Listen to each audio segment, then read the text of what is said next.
Will you please be seated?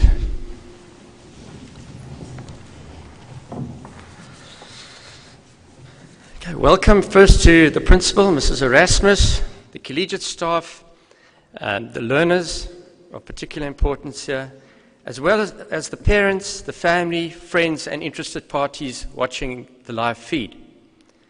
I feel honored to be officiating at this auspicious Sport and Cultural Awards this afternoon. It is fantastic to be able to have this ceremony, and I'm excited that we can celebrate these extramural achievements with you this afternoon.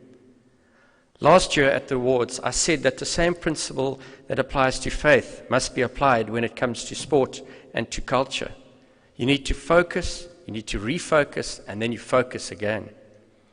2021 really challenged this notion as tournaments, festivals, shows, and different codes were cancelled, reinstated, and then only to be cancelled again.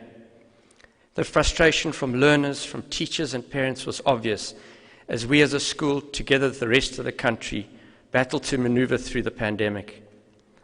The reality is, unfortunately, you will all have seasons like this again, even without the continued pandemic, as tough as it is. So it's a relatively good training ground. Injuries will occur, limiting training and game time. Politics will intervene, finances will play a role, and your sporting or cultural passion will be impeded. You constantly need to readjust and focus in order to stay afloat. Just ask the Springbok rugby team at the moment and the refocus they will be needing for Saturday's game. That's a joke. Putting that aside, these achievements are testimony to the hard work and dedication observed from learners and teachers alike, especially under the very complicated and trying circumstances. Staying true to culture is to stay true to yourself. Just like sport, it requires focus and dedication. In both, there will be temptation to be led along the path of compromise. Be single-minded in the pursuit of your goal. Resist the temptation to compromise, and always remember that you are not alone. There are many people rooting for you. It is for this reason that although you learners are receiving awards for your dedication, your resilience and expertise, I want you, as you deservedly receive your accolades, to acknowledge and celebrate the scaffolding you have had around you, which enabled you to reach the great heights which you all have. Think of the many journeys your parents made to get you to the events and practice sessions. Think of your coaches, your teachers, ground and cleaning staff who prepare the venues. Think of the words of encouragement from teammates. And most importantly, recognize the role your opposition who challenged you played in getting you to reach your goals. This year's award ceremony will again include both the culture and sporting side of a school. And we are fortunate to have guest speakers for each discipline.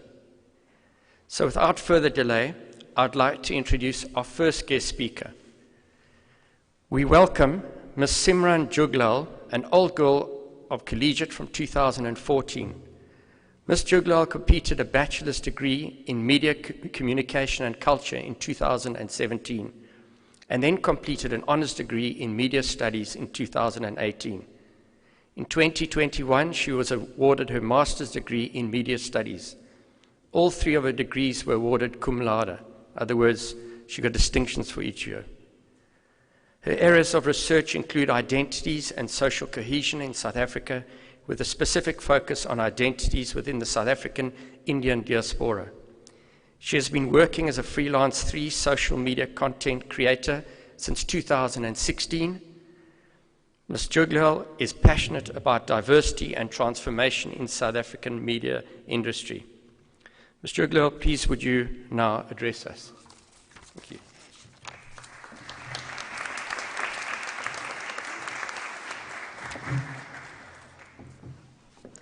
Thank you so much for that address. Good afternoon to the staff, parents, and most importantly, the students of Collegiate Girls High School. I would like to begin by extending joyous congratulations to not only those receiving awards today, but also to each of you who contribute to the cultural and sporting prosperity of Collegiate. Having to juggle your education, family, and social lives, as well as your personal well-being, can be incredibly challenging. So your participation in cultural and sporting activities is all the more appreciated. Today, I will be speaking about the importance of staying connected in the age of isolation. Perhaps we are all tired of hearing or speaking about the pandemic, but there's no denying that the emergence of COVID-19 and the subsequent lockdowns have upended our lives, to say the least. I remember feeling somewhat hopeful in the first few days of the national lockdown, as we were informed that the lockdown would only last 21 days. So I threw my energy into numerous quarantine trends. I tried making dalgona coffee, and when I failed at that, I baked banana bread. I started bullet journaling, I downloaded the House Party app to stay connected with my friends, and I binge-watched Love Island and almost every other trashy reality series I could find on Netflix. Unfortunately, I even watched countless hair transformation videos on TikTok and decided to cut my own bangs. And I deeply regretted that decision after a mere 8 minutes. In retrospect, I was naive to think that the early days of the lockdown could provide some much-needed rest and relaxation. I was working from home, but my workload did not decrease. I was completing my master's degree, but no amount of iced coffee and power naps could ease the anxiety of the looming deadlines. Soon, the 21 days of lockdown turned into months, and we watched the world struggle to fight against the virus. Over the past year and a half, the global COVID-19 infection rate and death toll increased astronomically. Australia was engulfed in bushfires, and our Twitter timelines were filled with the news of the murder of George Floyd. And the recent unrest and violence in KwaZulu-Natal and Gauteng demonstrated the deeply embedded inequalities that persist in South Africa. Moreover, the Taliban became the new government of Afghanistan. COVID-19 vaccines were being disproportionately hoarded by the wealthy countries, and climate change scientists continued to paint a dire picture of our future. Of course, political and socio-economic issues have always existed, but thanks to social media, our fast and easy access to information concerning global current affairs can leave us feeling quite claustrophobic. Nevertheless, social media is an important tool when it comes to online communication, especially during this pandemic. So here are a few tips on how to stay connected to others without feeling too distressed by everything going on in the world. Firstly, and this may sound counterintuitive to combating feelings of isolation, but it is often necessary to strategically disconnect from your phone. While being aware of social issues and current affairs is still important, there is no shame in not keeping up with every online event, trend, or hashtag. This piece of advice is especially relevant for aspiring activists, as there's a fine line between social media for entertainment purposes and social media for activism, protest, and mobilization purposes. Fortunately, the internet has allowed activism and protesting to be far more accessible and inclusive. But this may lead to an information overload and can also encourage collective anxiety and misery. When I encourage you to disconnect from your phone, I do not mean to say that you need to turn off your phone for X amount of hours per day, or to log off of every social media platform. Instead, I believe that you can be an internet or social media user who is more active in curating to what you are exposed. My second piece of advice is to create a community for yourself. Historically, community has been defined as a group of people situated in the same place or geographical area. Technology and the internet transcends physical barriers, and as a result, communities can now be virtual or online. In other words, you can feel a sense of belonging with your family, your real life or online friends, or even in an online subculture. We are often encouraged to compete against each other throughout all stages of our lives. We compete to become prefects or to be first in the class. We compete when it comes to applying to and graduating from university. And then we compete for work opportunities and job promotions. And although healthy competition does exist, we tend to focus on competing with each other or doing better than others instead of connecting with each other. Connecting with each other is especially significant as people are far more likely to remember you by how you treated them rather than by your individual achievements. I'm incredibly fortunate to have a brilliant community of friends, classmates, colleagues, lecturers, and family members, and I can confidently state that my community's support heavily outweighs the pressures and anxieties that come with student and work life. In essence, what I'm describing to you here today is the philosophy of Ubuntu. I am because we are. My third and final piece of advice is to focus on self-care and mental health. Caring for your physical, emotional, and mental well-being goes beyond breathing exercises or walks in nature or daily affirmations. Self-care and mental well-being also includes being kinder to yourself, navigating life at your own pace, even if it means reaching your goals a little later than expected. It also means taking life less seriously and having more fun.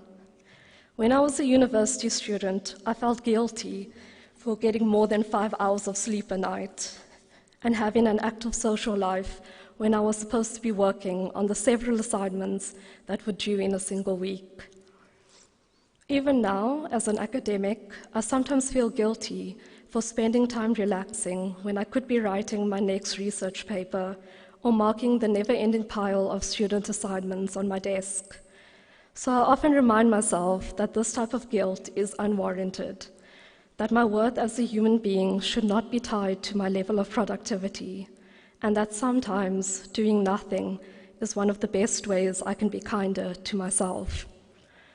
If there's anything I want you all to remember from the speech, it is what I have just mentioned.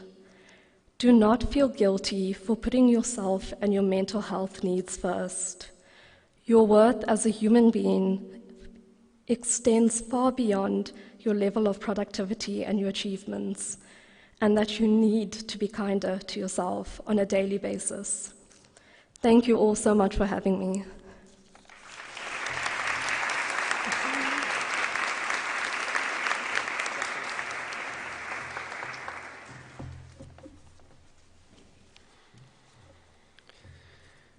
Thank you, Ms. Jughlal, for that insightful and thought-provoking message. What will happen now is that I will be calling up the different rows, and then you'll line up in order outside in the passage. I will then announce each individual, and the award will be presented by Mrs. Jughlal to you. But most importantly, learners, don't forget to have your photo taken after receiving your award, and leave the trophies at the photo booth. Okay.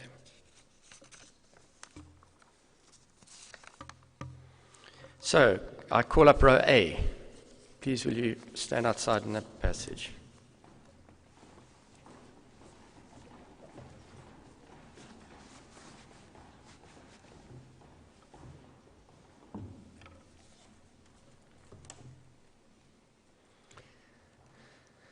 So the first award is the Webb Trophy, and it's to be awarded to a grade 12 pupil for excellence in painting, and it goes to Onikayo Spielman.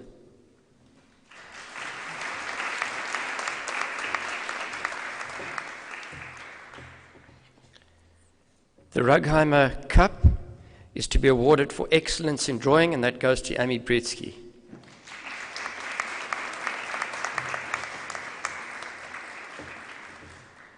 The Brenda Sanderson Smith Memorial Trophy is awarded to a dancer who brings an infectious enthusiasm into class and displays an understanding of the rhythm, movement, and music of ballroom and Latin dancing, and goes to Buhle Jamela.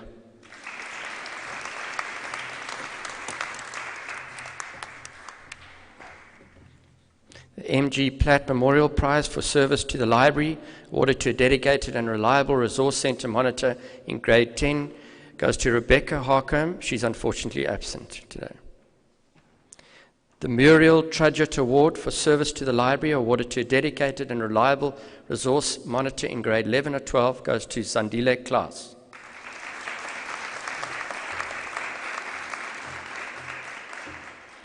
The Cassie Vernon Trophy for dedication and enthusiasm in dramatic performance.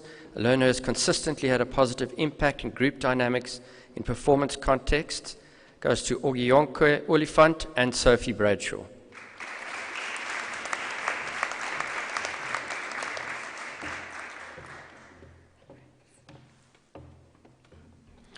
The AFTA Shield for Theatre Creativity, a grade 12 dramatic arts learner who has demonstrated dexterity during her time in the drama department by enthusing practical assessment work with creativity beyond the classroom environment, goes to Shannon Sala.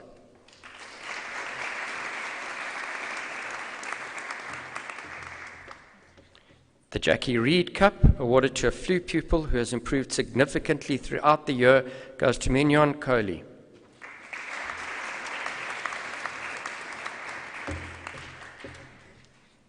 Then the Music Department Trophy for Clarinet Saxophone, awarded to any saxophonist or clarinetist who has improved significantly throughout the year, goes to Reese Pugh.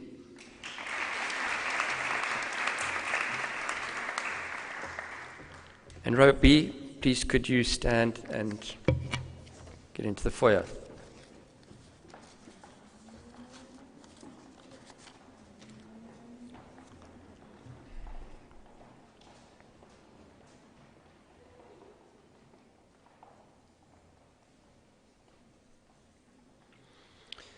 So the Goldberg Cup for the best improvement in violin, awarded to a violinist who has improved significantly throughout the year, goes to Hayley Britz.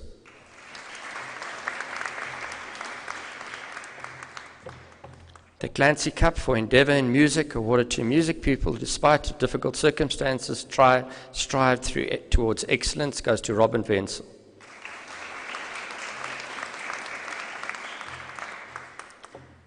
The 5E Trophy for Outstanding Improvement in Music through Perseverance goes to Cara Fortain.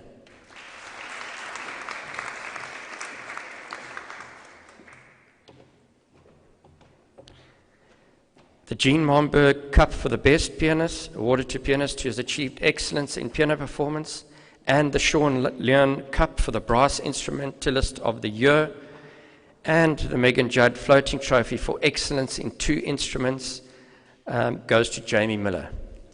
Well done.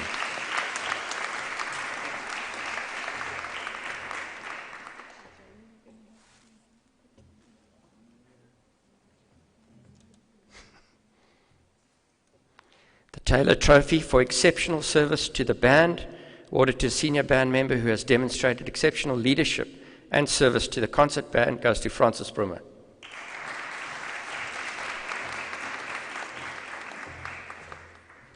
The Coolridge Cup for creative writing in grade 9 Afrikaans goes to Ninka Skuman.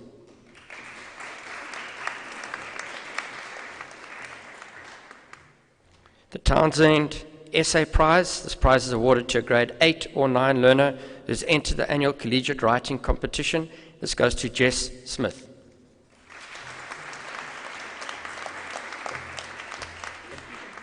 The EP Building Society Trophy for Creative Writing. This prize is awarded to a grade 10 to 12 learner who has entered the annual Collegiate Writing Competition, and this year it goes to Lucy Paris.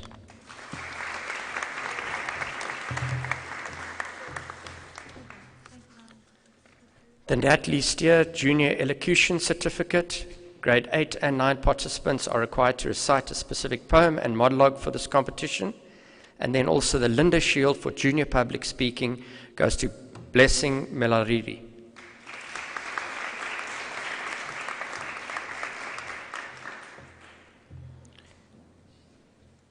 The Charles Kaiser Prize for Elocution. This goes to grade 10 to 12 participants are required to rectify a specific poem and monologue for this competition. And this goes to Zuzukukle Ndumdum.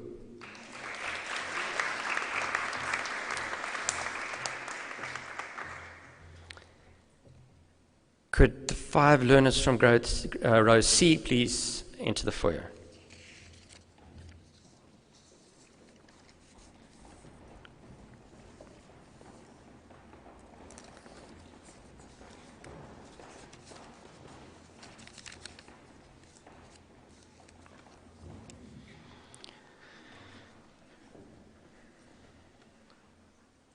The Audrey Springer Prize for Public Speaking, grade 10 to 12. Participants are required to present a prepared and unprepared speech for this competition. Goes to Abigail Lacey.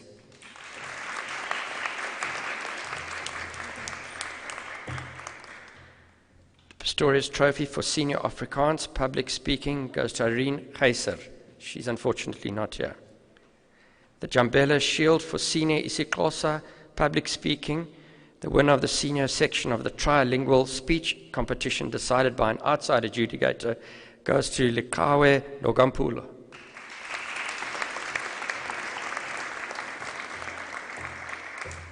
The Kebe Cup for the best senior debater goes to Anna Premod.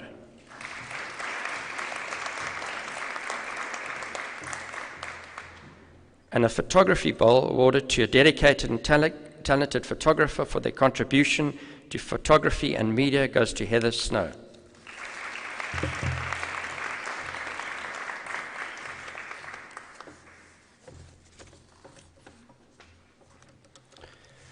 And that concludes the cultural awards. I just ask Jamie Miller to please now thank Mrs. Jughlal.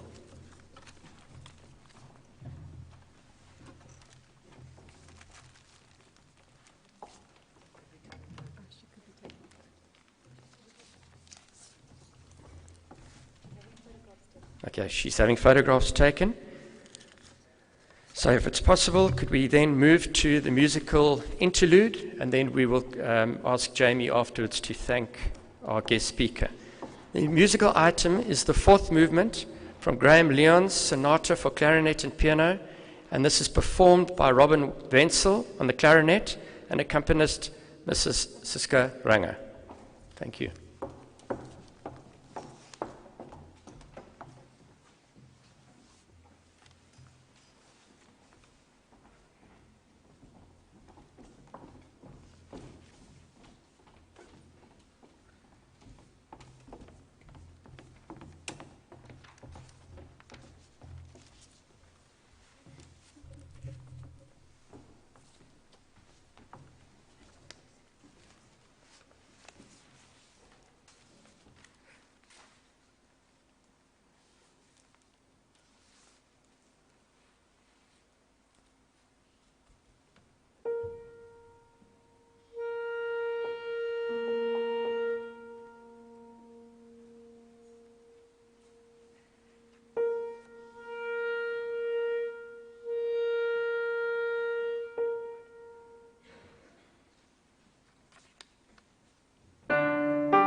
Thank you so much, Ms. Jughlal, for coming to speak to us today. In a day where isolation has become the new norm, it's very important to stay connected to each other. So thank you for all of your advice, and please accept this gift. Thank you.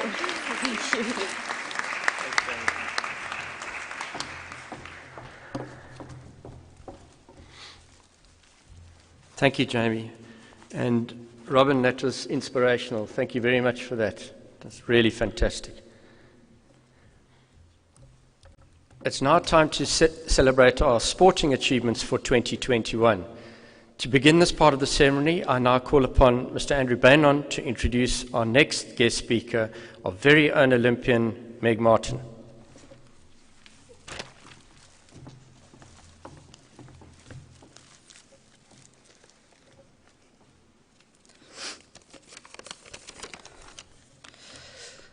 Good afternoon, Mrs. Erasmus, staff and girls.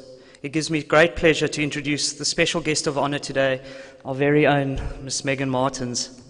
As many of you are aware, Miss Martins is a professional junior resident mentor at the hostel and coaches water polo and hockey at the school. However, some of you might not be aware that Miss Martins is in fact an old girl of the college. Miss Martins matriculated from Collegiate Girls High School in 2017.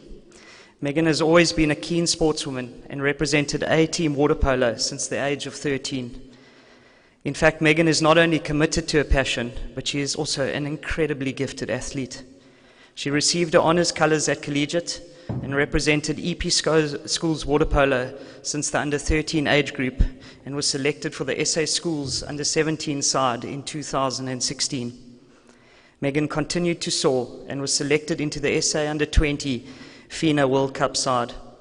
She ultimately reached her dream by becoming an official Olympian this year, having been selected for Team South Africa Water Polo, who participated in the Tokyo 2020 Olympic Games.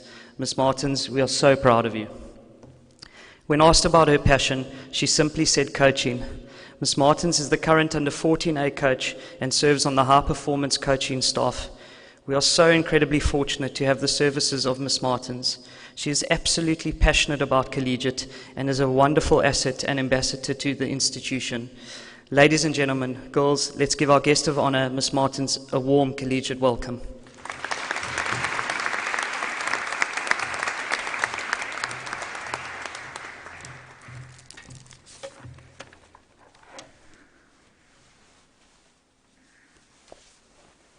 Good afternoon, everyone. Firstly, thank you for having me today. It feels very weird to be standing up here when just the other day I was sitting where you are. I thought to myself a while ago, how am I going to summarize the past year into just a few minutes? Well, here it goes. It all started this time last year. I had come out of lockdown with no ambition to play water polo, and I guess you could say it was a right to feel like this. The break was definitely needed. There was talk of South Africa sending a women's team to the Olympics for water polo, the first ever women's team to represent South Africa and Africa. To be honest, I didn't jump at it straight away because I hadn't been on the international stage for quite a while. My friend and I decided we would give it a shot. Even if it got too much, we could always pull out. The more we trained, the more we began to dream. We started to get stronger and stronger day by day. And I can really say that the past year of my life has been dedicated to water polo. I've trained many, many hours a day. Most days consisted of 3 or 4 pool sessions with a gym and mobility session in between. And now, think of doing that for 5 to 6 days a week for a whole year. I can say with confidence that there were so many times where I wanted to give up. I went through a rough patch where I became so emotional and so badly wanted to stop. I cried after every practice and I felt like I hit the wall and I wasn't going anywhere. There were even a few days where I struggled to motivate myself. You must know that there were only 3 of us in Port Elizabeth and the rest of our team was scattered all over the country. We would have training camps about every 5 weeks where we would meet up with the whole team and train for a weekend. In PE, we trained together most of the time, but there were a few weeks where I was alone and had to try and stay motivated. In those moments, I just thought to myself, my teammate is training her heart out for me in Cape Town and Joburg, so I'm going to train my heart out for her here at home. Fast forward to the announcement. It was such a magical moment. I'll paint the picture for you. My mom, dad, brother, boyfriend, dogs, and I all sitting in our lounge at home with the fire on. We were notified that morning that the announcement was going to take place in the evening at the launch of the SABC Sports Channel. I honestly tried to make that day go by so quickly, but of course it was the longest day of my whole life. We were watching the launch, and then we first saw all the other teams get announced before the water polo started. It was obviously last because of alphabetical order. The men's team was announced, and then eventually the women. As soon as it started, my best friend's name came up, and I burst into tears because I was so happy for her. And as the announcement went along, I got more anxious, and my family started to get nervous. My name came up, and I burst into tears.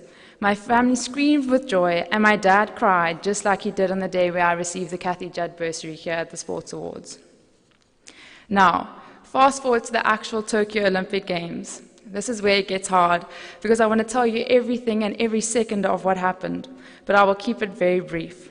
We arrived in the Olympic Village at 4 o'clock in the morning after 52 hours of traveling and going through customs. We were mostly awake for those 52 hours, so I guess you could say we were extremely jet-lagged. We went straight to the dining hall for breakfast, which seats thousands and thousands of athletes at once. Any and every food you could think of was available. For example, these were my favorites.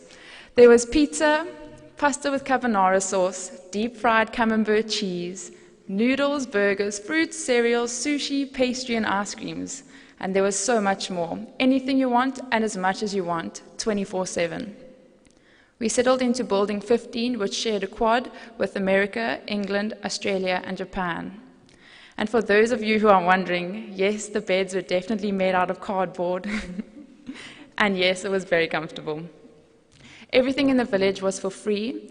There was a hair and nail salon, a dentist, a gym, a games room, and a hospital with free medical care, including operations and MRI scans. And obviously, food and drinks wherever you go. But of course, all the athletes congregated in the merch store, which was unfortunately not for free. We trained twice every day, and with a gym mobility session in between. And this was our game day ritual. We would wake up at 7 o'clock in the morning and do our daily COVID test by spitting in a tube that must be handed in at 7:30. We would have breakfast at 8. We would then leave for our training session before our game at 9 o'clock. We would get back at 11:30 and have an hour board session where we analyzed our opponents. We would have lunch at 1 o'clock, another team talk at 3:30. Then we would leave for our game 2 hours before. So, for example, we would leave at 5 o'clock for our game at 7. We would then warm up for 45 minutes to an hour, which is the same length as a normal practice. 15 minutes before the game, we would go into a room where they check our nails and our accreditation. Then the introduction would start, which is when we walk onto the pool deck and sing our national anthem with a few tears. We then would play our match, and after our game, we have a media conference and a drug test, which takes about an hour. We would then get home at 11 o'clock at night and head straight to the dining hall for supper, and bedtime would be at about 1 o'clock. The next day would often be an off day. And one thing that I can say from that is that the village never sleeps. People are training at 2 o'clock, 3 o'clock in the morning, and there's always a group of people raiding the dining hall. And that was our day. It really is amazing walking in the village. You meet the biggest sporting stars in history. For example, for our tennis players, we met Andy Murray, Djokovic, Tsitsipas, and Monfils and his wife, Elena Svitolina. For the swimmers, we met Caleb Dressel, and of course, we chilled with Tatiana and Chad. For the athletes, we met Alison Felix and Elaine Thompson, and even ate with our very own Wade. Our hockey players, we spent lots of time with the Australian men's hockey team and got to know some of their players, and also found out that their head coach is from Durban. We also met NBA stars such as Kevin Durant and Devin Booker.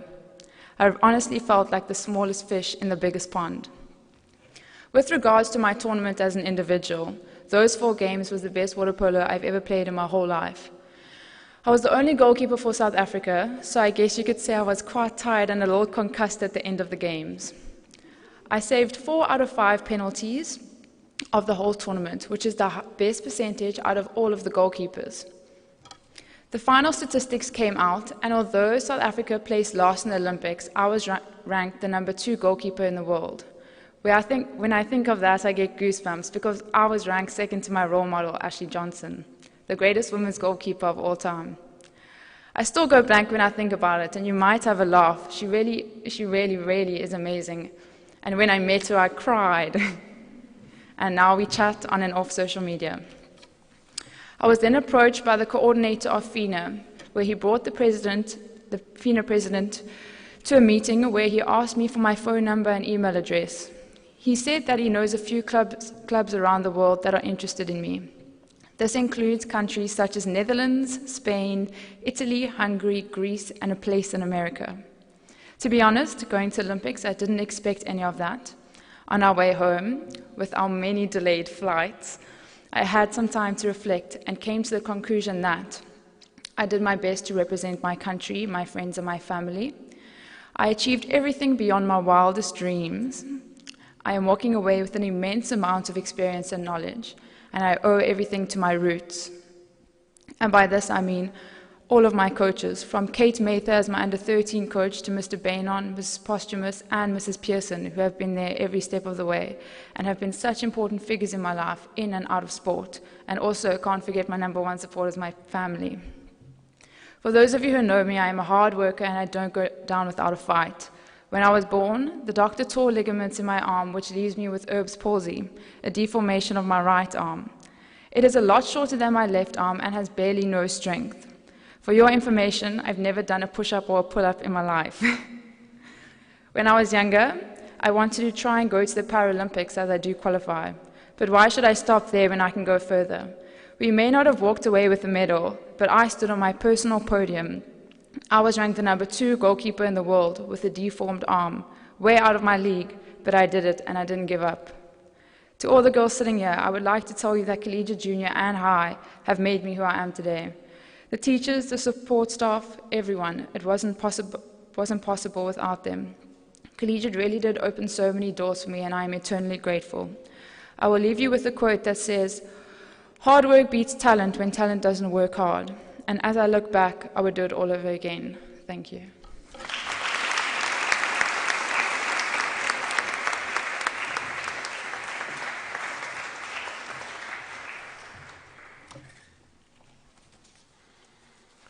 Thank you very much, Meg, for that inspiring and motivational talk. I'm sure we'll hear a few more of you in your lifetime. It's now time to actually hand out some awards, and Ms. Martin will obviously be handing them over. So could row C and D please be upstanding in the foyer?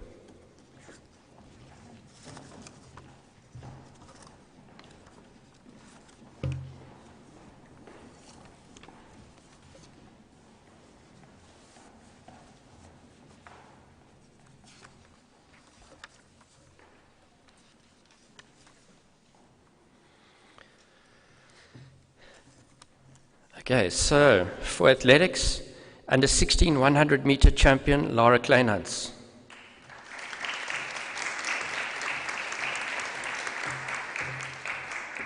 Again, athletics, under 18 100-meter champion, and also for dedication and commitment to athletics, Gemma Phillips.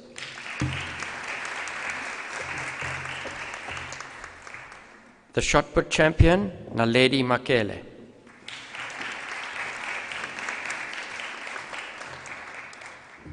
Our high jump champion, Caitlin Marriott.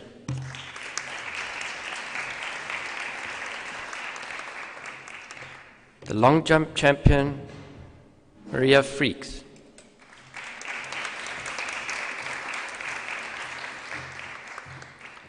The junior victrix, Ladorum Simone de Lange.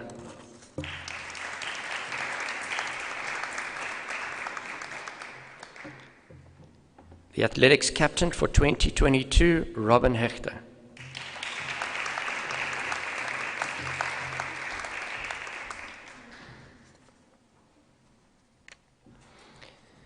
Penelope Raad, senior discus champion, the javelin champion, the senior victrix, Ladorum, squash captain 2021 and re-elected for 2022, and selected for EP Squash under 19A, Tanith Morrison.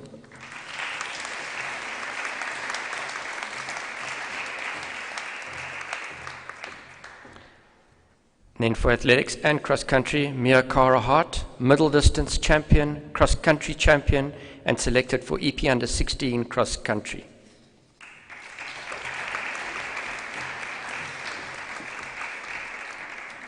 For her dedication and commitment to cross-country captain 2021, Hannah de Kock. For cross-country captain for 2022, Jess is also one of the top SA female riders in trial observed motorsport, Jessica Ori.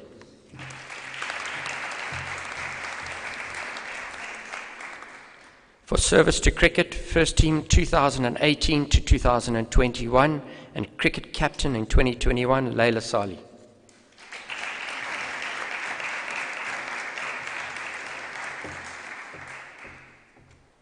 To Twane Slabbert, who is unfortunately not here, cricket captain for 2022, currently in the EP Under 19 and EP Ladies team, selected for SA Under 21 indoor cricket team, and that's Twane Slabbert.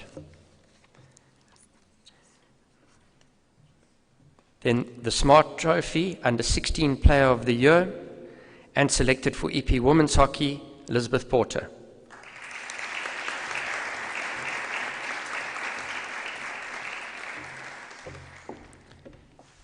Hockey Captain 2022, selected for EP Women's Hockey, Isabella Bisday.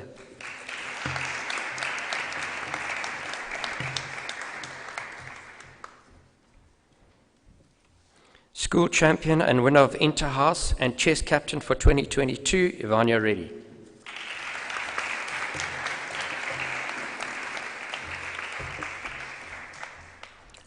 Please will row E line up.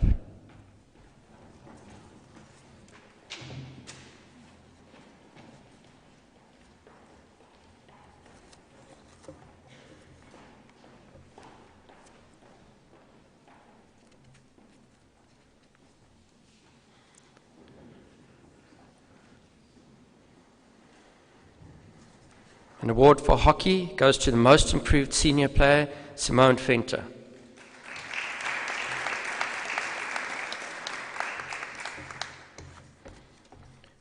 And then for hockey, Jamie Oliver, Middlebrook Trophy, Service to Hockey, First Team Hockey 2018 to 2021, and Hockey Captain in 2021.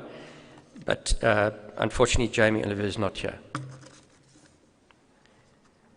And then an award to Megan Kieran, First Team Hockey 2018 to 2021, and commitment and dedication to hockey.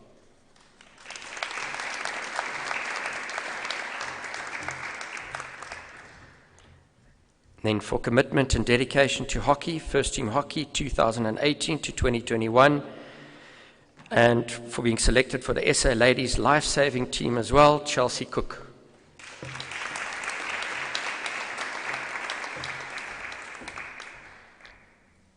Then to Michaela Sanderson, First Team Hockey 2021, commitment and dedication to hockey.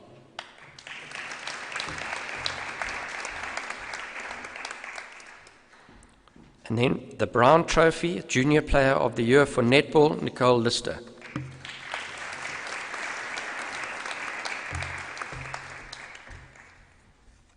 Again for netball, First Team Netball 2018 to 2021, 106 caps for the first team.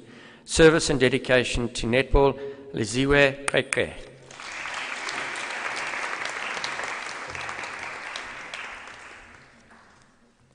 The Gay Anderson Trophy, Senior Player of the Year, First Team 2020 to 2021 for netball, Jamie Miller.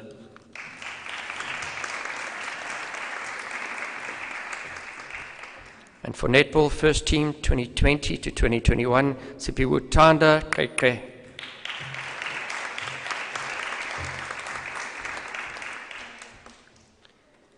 And this goes to Francis Brummer for netball, First Team 2020 to 2021, and netball captain in 2021.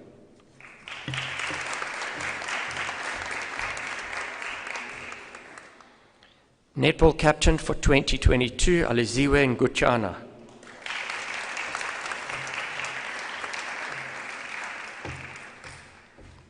And then in her absence, to Alex King, First Team Netball 2021, First Team Water Polo 2018 to 2021, Water Polo Captain in 2021, and Service to Water Polo, that's Alex King. Then to Iman Akumolafe, selected for SA Under 17 Water Polo Team, Water Polo Captain for 2022.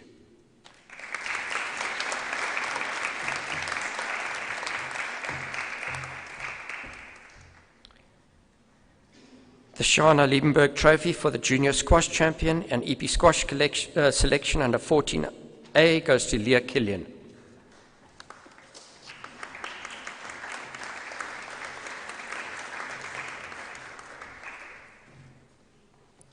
Will row F and G line up.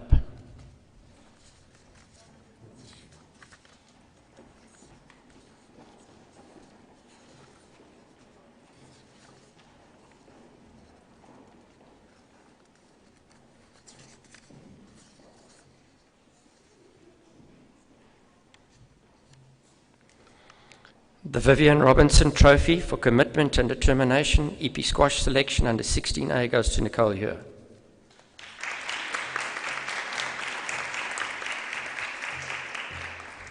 Then the Angela Difford Trophy for Senior Squash Champion and EP Squash selection under 19A goes to Emma Duprier. Unfortunately, she's absent today. The Ingrid Kohler Trophy for the Most Promising Junior Swimmer goes to Yanalisa Namoy.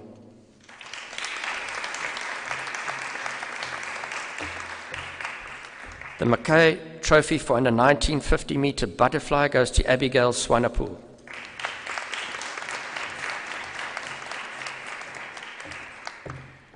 The Kent Trophy for under 1600-meter freestyle, the De Villiers Trophy for under 1600 meters backstroke, the Laurie Smith Trophy for the best under 16 swimmer, and selected to participate in the Canna African Junior and Senior Champs Tiara Finnis.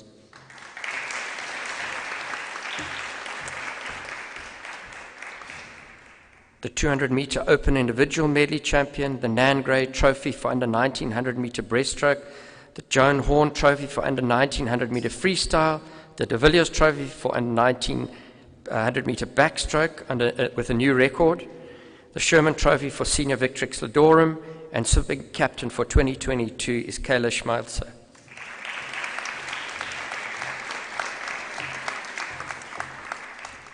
The Peggy Hodge Trophy for under 1650-meter butterfly, the under 1600-meter breaststroke trophy, synchronized swimming, the Moira Herbert Bowl Trophy for the senior champion goes to Jasmine Wutun.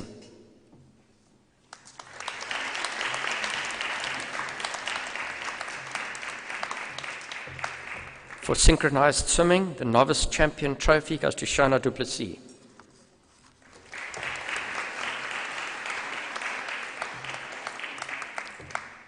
And for the synchronized swimming captain for 2021 and re-elected for 2022, Zeitka Verster.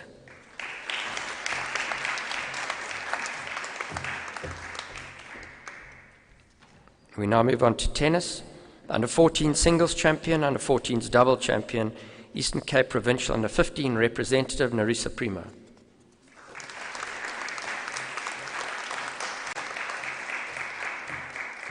The under 14 doubles champion goes to Alyssa Liebrecht.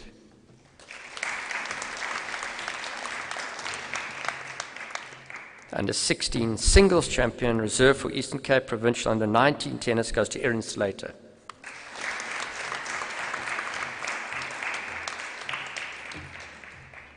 The Richardson and Kirkland Trophy for the Open Doubles Champion goes to Megan Goddard Ford. She's unfortunately absent.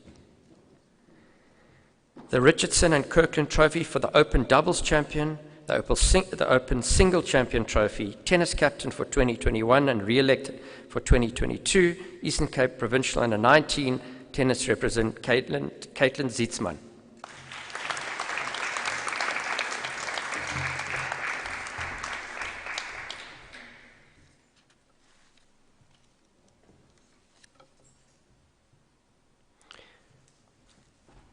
I'd just like to now call on Imam Akumalafe to thank Mrs. Meg Martin.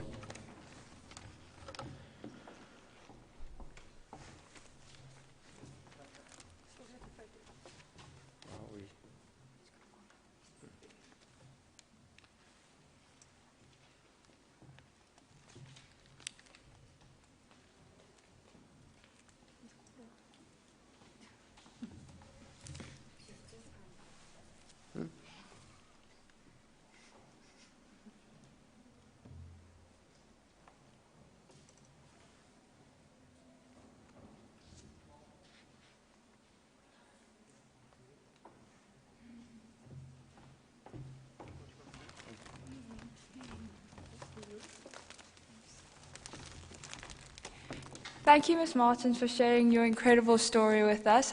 I know I've learned a lot about what it takes to be a true sportswoman, and I'm sure everyone's taken a little something from that. Please accept this gift as a token of our appreciation.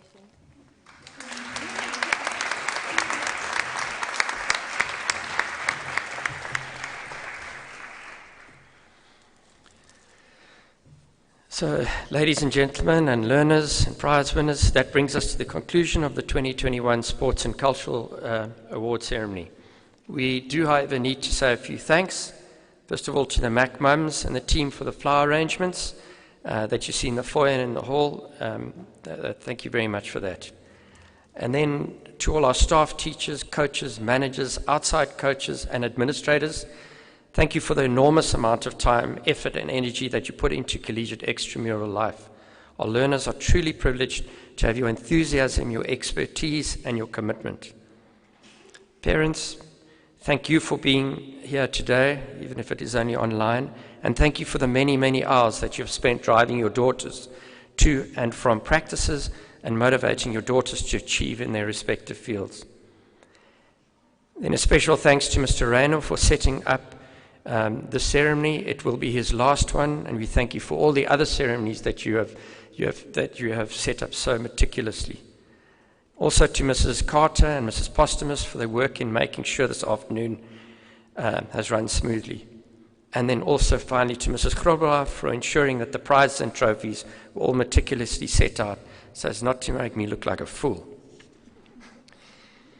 So what a privilege it is for us to celebrate with these incredibly talented young women in front of me. Thank you for all of those who joined us in the splendid hall today, and please stay safe. We wish Mr. Bainon well as he rushes off to his wedding, but that concludes the award ceremony for 2021. Thank you.